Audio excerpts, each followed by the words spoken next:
Hello. It's hard to talk anything. How's everybody doing?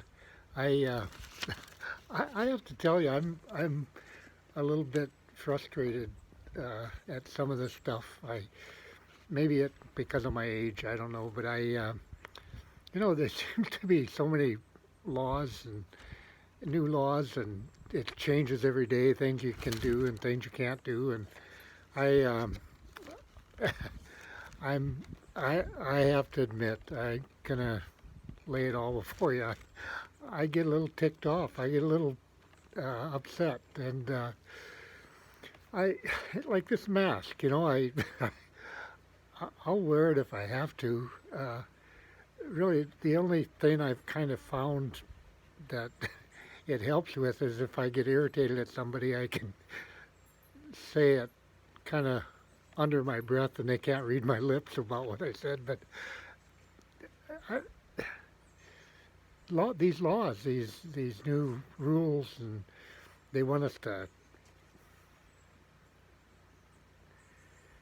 they want us to follow, and it's for our own good, I guess. I haven't quite got that figured out yet, but I, it's interesting, to stand here and don't stand here and can't come in here and we don't want your business and take out only and these laws, these different things that are stifling us.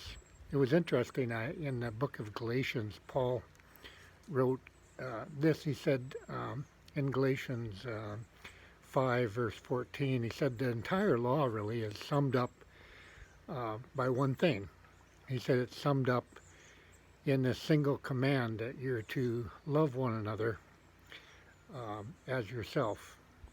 And he said if you keep on biting and devouring one another, he said, watch out, you're going to be destroyed by one another. And we see that happening sometimes too. We see it a lot now. But I want to point this out to you because I really enjoy it.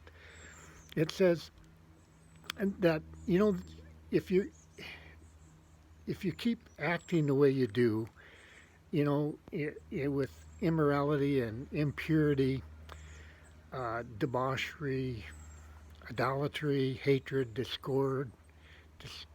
discord, jealousy, fits of rage, selfish ambition, dissensions, factions, envy, and the like. It says, he said, I warn you, as I did before, that you aren't going to inherit God's mercy and God's grace.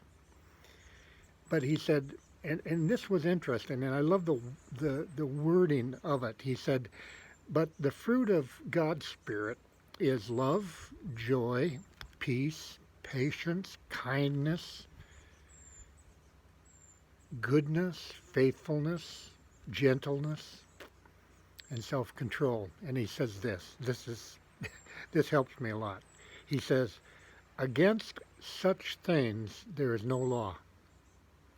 I like that because he says there's no law against being patient with someone. There's no law against loving someone or showing someone joy.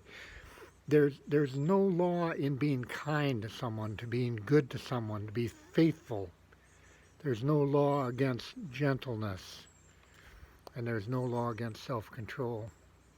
When I find myself getting caught up in the laws and how I detest them, I'm reminded of what God says.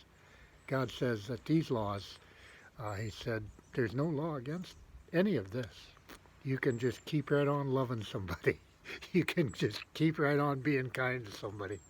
And I hope that helps you. It helps me a little bit because, some of these new laws I wrestle with. And I read this in Jude this morning, Jude 1:21. It says, keep yourself in God's love. God bless you. Have a good day. Bye for now.